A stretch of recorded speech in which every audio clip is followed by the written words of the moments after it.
Welcome to the Slut Next Door podcast, where we dive deep into desire, unravel kinks and fetishes, and explore the deliciously naughty side of self-discovery.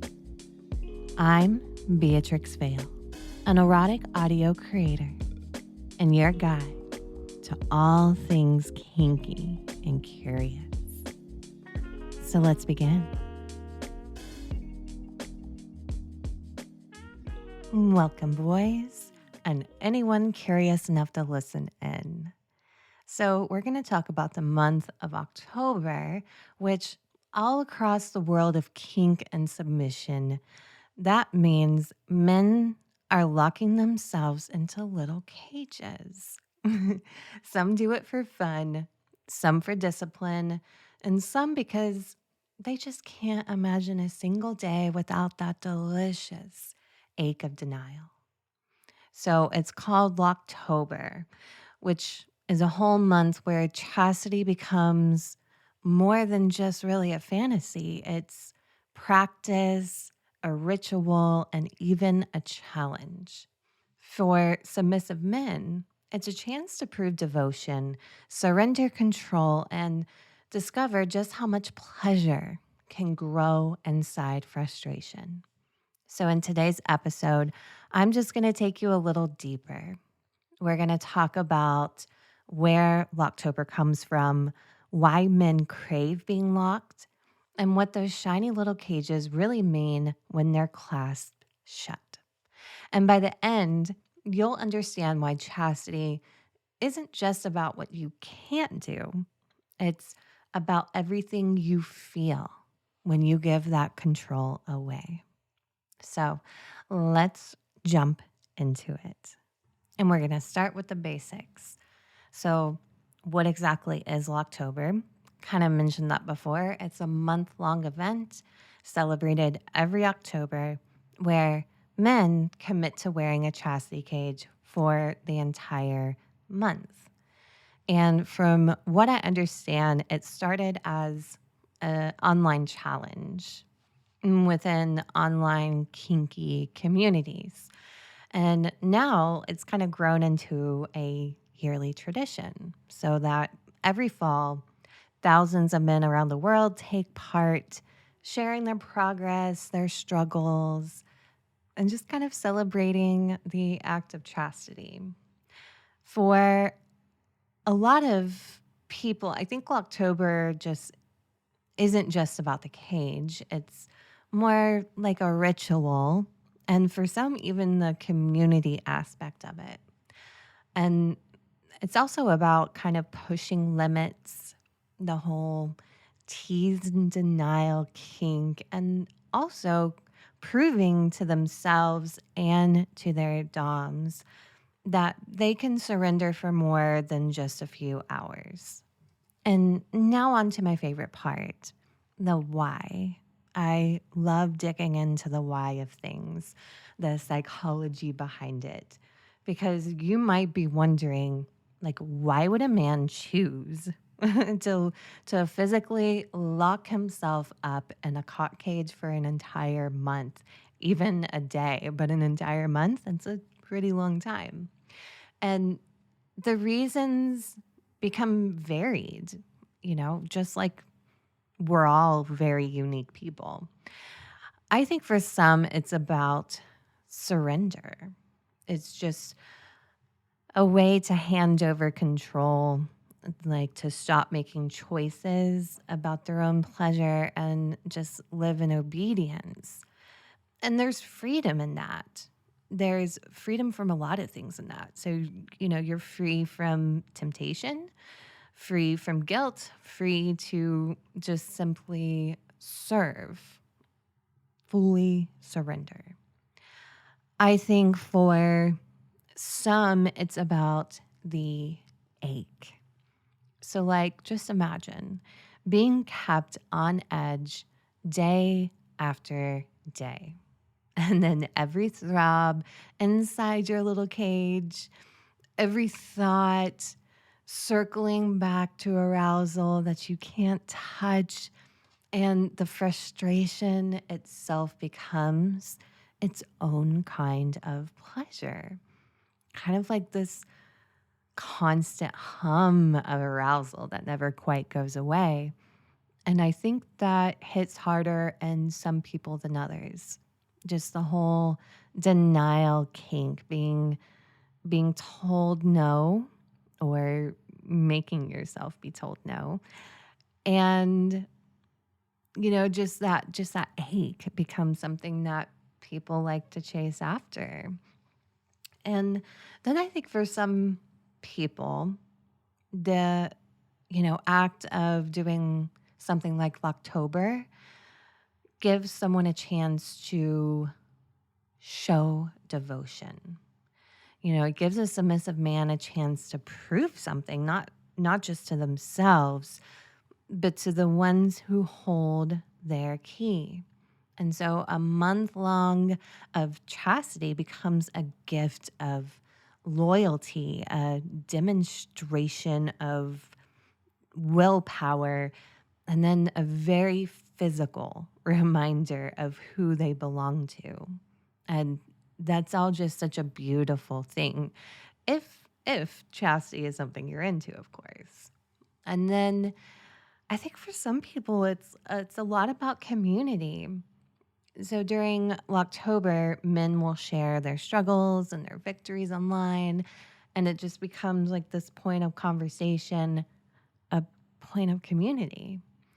Um, I think that, there's communities where they're comparing notes and teasing each other and then finding comfort and knowing they're not alone and denial. Kind of just like a playful camaraderie that makes the challenge even more rewarding. So, you know, regardless of why you would do Locktober, I think the reasons all point back to the same truth, and that being locked makes someone feel more submissive, more controlled, and more themselves, especially that part of themselves that for some is a very strong piece of their self, or for some, participating in online kind of dynamics and community is the only chance they get to really exude their submissive nature.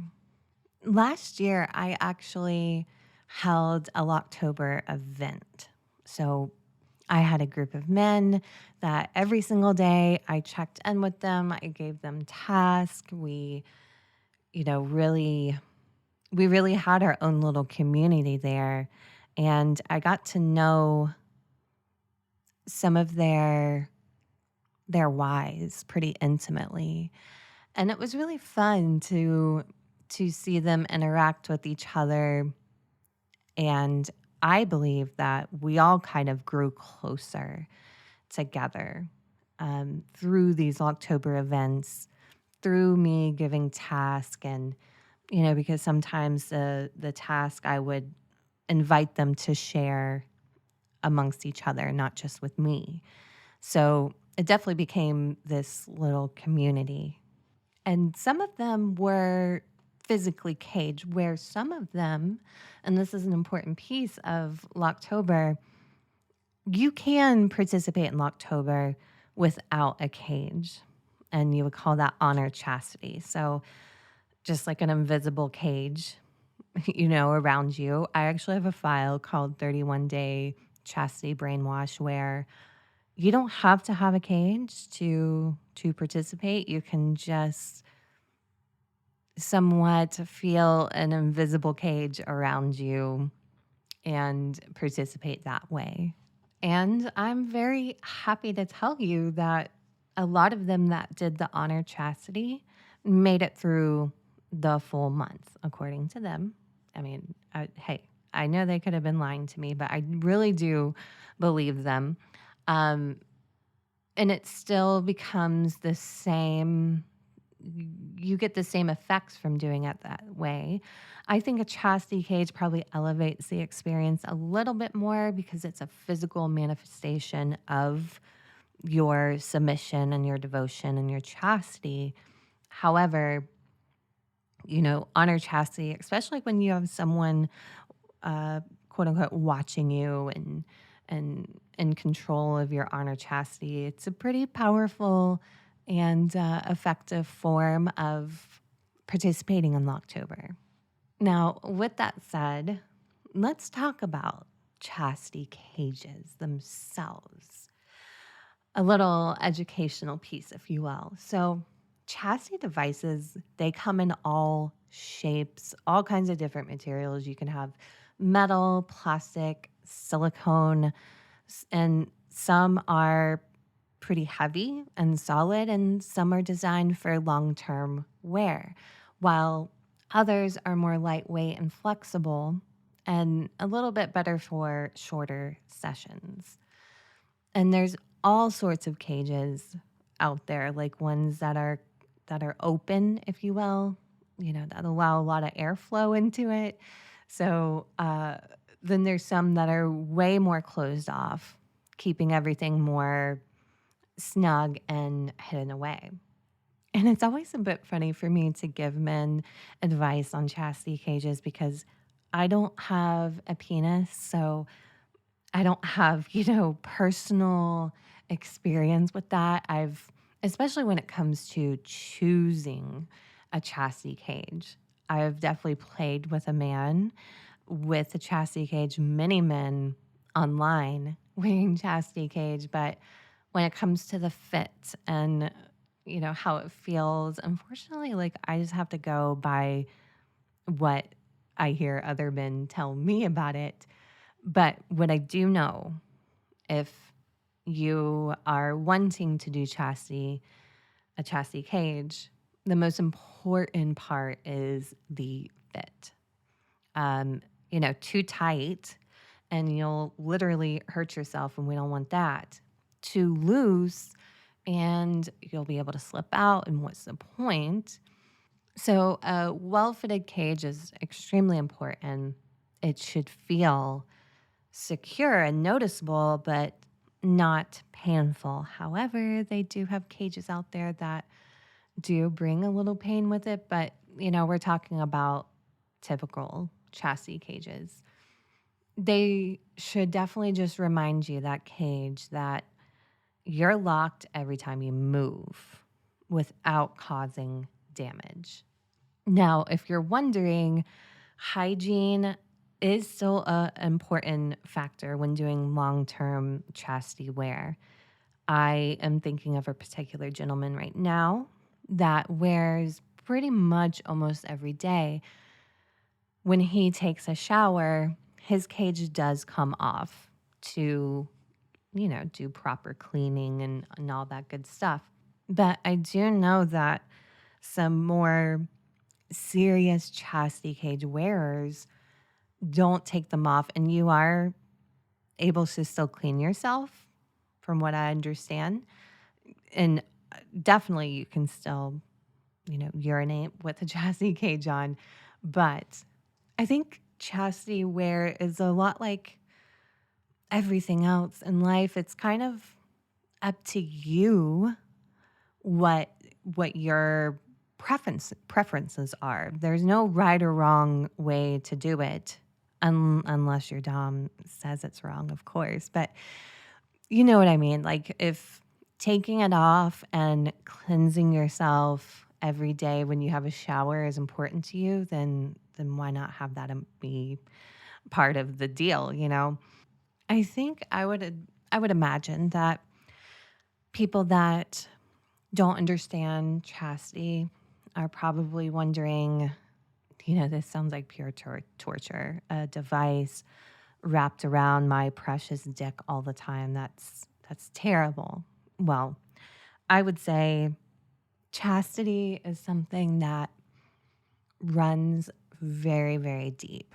So, if you think of a wedding ring as a symbol of commitment, the chastity cage is the same thing. It's just wrapped around a much more sensitive part of you. It becomes like this physical reminder and symbol that you are submissive and that you aren't totally in control. It's discipline, it's devotion, it's training. And, the interesting part is that once men are put into a chastity cage, even just being inside that cage, being able to look down and see it, that becomes arousing in itself. They become more and more aroused by that.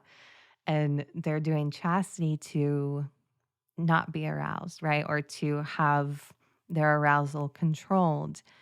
But that right there is the beauty of it. And of course, I mean, I know it's not for everyone, but I'm not trying to convince you into it if you don't think it's a neat idea to be in a chastity cage. I just love to educate and kind of pull back the curtain a little bit because there's so much misconception out there and so much judgment against kinks. So I love to educate when I can. And I want to talk about more why men like to wear them because on the surface I think it might sound like pure denial, but to those who wear them the truth is just so much richer. It's the mental arousal. Again, that constant reminder of that surrender. So like every little shift someone makes while they're sitting, or every time they may feel the bars pressing back against them, it's just a reminder that they're not in charge anymore. And that alone can just bring excitement all day long. And then there's the physical arousal. So the cage keeps you from getting fully hard. And so that leaves a man right on this sweet, sweet edge of frustration. So that every throb is just more noticeable and becomes more sharper. Every single attempt to grow and swell with arousal is just met with resistance. So it turns your body into its own tease and keeps you just wound tight with desire. And then there's the emotional satisfaction. So it becomes like a lifestyle choice and it helps keep someone obedient, focused, devoted, centered, and grounded. And it makes their arousal about someone else instead of themselves. And then there's kind of like the excitement of it. So, yes, I mean, there's men that wear chastity cages out in public when they go to work. And it's this like hidden truth between your legs that you are being submissive, and only you and perhaps your key holder, which key holder, I don't think I explained that earlier, is, if people do chastity in person, the woman or man will wear the key or just simply possess the key to that person's chastity cage. And wearing the key as a necklace becomes, arousing in itself because there is that physical reminder of who's in charge. Their key to their cock is worn around someone's neck. That becomes very arousing. But, back to that hidden thing that just becomes a thrill, right? Wearing a chastity cage, let's say at work, and you're in charge of some meeting. Maybe you're a boss, but down in your pants, you are wearing a cage and nobody knows. So it becomes, this fun secret in a way. So now you know that Locktober isn't just a silly little online challenge. For some people, it's a ritual, a tradition, a devotion. It's about men choosing to surrender control for 31 days, bound so tightly to their key holder, or even to just the fantasy of having a key holder.